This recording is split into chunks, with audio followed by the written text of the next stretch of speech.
Hello friends and welcome to your YouTube channel of TBL Education Private Limited, where we help you upskill yourself every day by adding a little bit of value. This is Xavier Menezes from Mumbai, and today we're going to be talking about the elements of good product design. Now in our previous video I introduced product design to you, but product design isn't so simple that you can just know about it and succeed. Product design is a very complex process that has a lot of elements and there's more to it than meets the eye. For instance, product design isn't just about what you initially see when you look at a product. It's also about the various functions of a product and everything concerning the product. Understanding the entirety of this process and understanding what makes a good or a bad product design will be a very important part in capturing the appeal of your startup company. Now, functionality. A good product fulfills a single main function in a way that no other product can. Now, we've already covered this in great detail. I've already told you about how a startup solves a problem in society that no other startup can. And product design is extremely important in this regard because your product should be able to do something that no other product can, even if it isn't visible from your first step. For instance, take a smartphone. What does a smartphone do that no other product can do? Smartphones allow you to do a lot of things, and when you look at smartphone advertisements, they advertise various things, right? They advertise cameras, they advertise screens, they advertise hardware. So a lot of different features are advertised, and the idea here is that in this case, a smartphone, the market is completely clogged with smartphones, right? There's a lot of smartphones coming out from the same company. There's a lot of smartphones of the same design. So you need to advertise a certain aspect of that smartphone that nobody else has advertised. What can your smartphone do that nobody else can? Maybe your camera is a little bit better. Maybe your hardware is a little bit better. That is what you need to advertise, that one specific function. Second, focus. Don't give your product a host of unrelated features. Specify a problem and talk about how your product can solve it. Now, this again depends on the types of products. A lot of products do offer a variety of functions, but those tend to be established products. You, as someone who is starting out with a startup company, shouldn't create a product that works as a panacea to everything. You shouldn't say my product can do this and this and this, because by the time you're done reading out the list of features,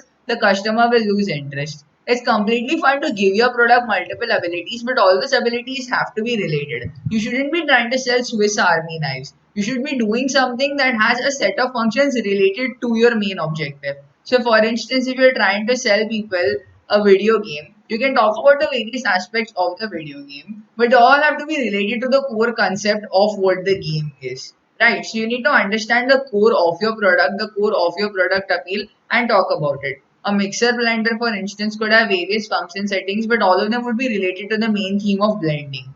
Identify what your product can do and then talk about the different ways in which it can do it. But don't put the second part before the first.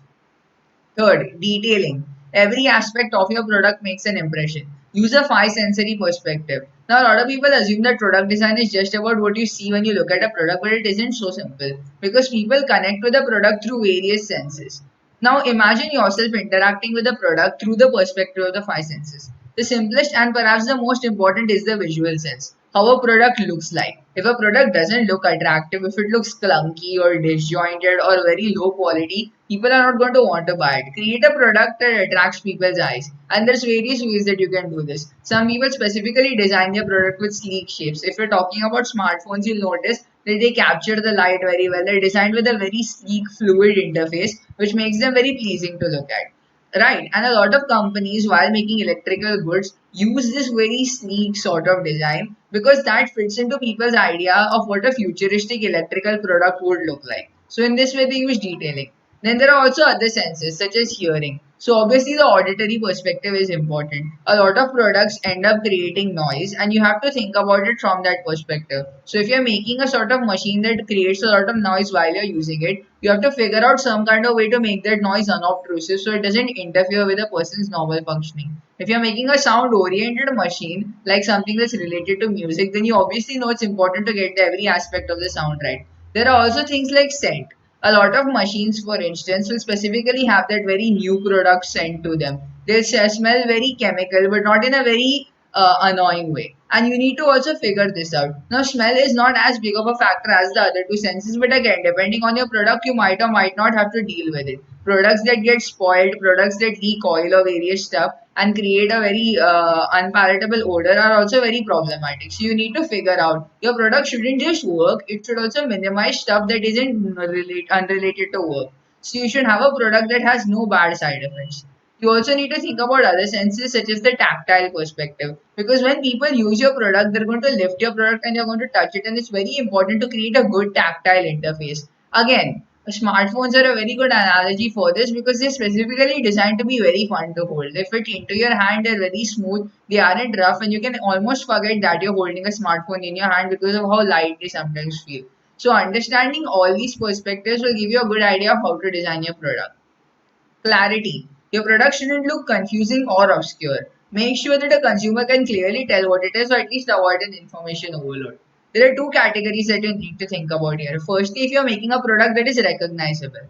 Now, if your product is recognizable, something like a device that everyone uses, like if you're trying to make something like again a mixer blender, a smartphone, a video game console, or a laptop, people already know what these things look like. So, what you should do is you should create a version that is very aesthetic, that is very fun to look at, or if your particular device has a very distinctive function, then you need to highlight that function.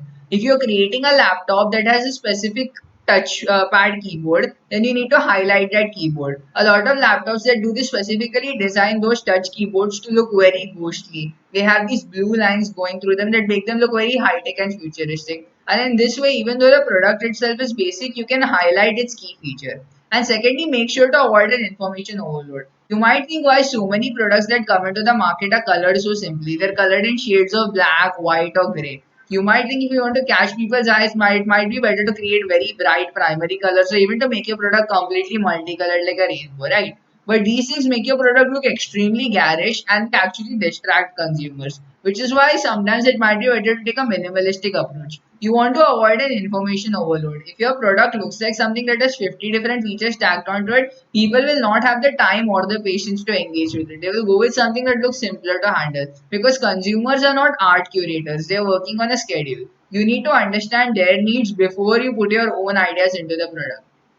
Aesthetics. Now, aesthetics are a very complicated, very subjective term, but getting aesthetics right will allow you to succeed on from your first step. The moment the consumer looks at your product, as long as the aesthetic is proper, they will give your product a chance, even if they don't get what your product is about. So, get a proper aesthetic. Now, there are various different aesthetics. Most technology uses a futuristic aesthetic. They use very grey, metallic, industrial designs, and they specifically create this impression of something that is one whole part instead of a collection of components. At the same time, some products deliberately use a very rugged vintage design to appeal to people's nostalgia. Some products use a very complex design, other products use very minimalistic, simple designs. So again, you have to understand your consumers. If you're appealing to high class consumers with very high class tastes, you might want to create a product that is more artistically designed. Whereas if you're appealing to low class consumers, normal people who want to know what they're using, then create something that is completely unobtrusive and can fit very well into the household. Lastly, integration. Get an image of your consumer and gauge how the products fit into their daily lives. And you can do this by creating a storyboard. A storyboard in a lot of startup product design wings is basically this comic that tells you how a consumer in their daily routine uses a product so you can understand how the product fits into a daily routine. Your product should be something that you can visualize your customer using and not just in a focus group way. It should fit into the customer's way of life. It should fit into the customer's needs. By creating a resolution between those things, by creating a product that feels like an extension of the customer's life, you will have already created a startup product that people want to use because they'll feel like the product was made explicitly for them. Now, if you get all these things right, you will be able to create a product design that captures a consumer's mind and their heart. That is all for this video. Please don't forget to like, share, and subscribe. The world is full of innovators. Spread these videos around so they get a chance to fulfill their dreams. Thank you very much.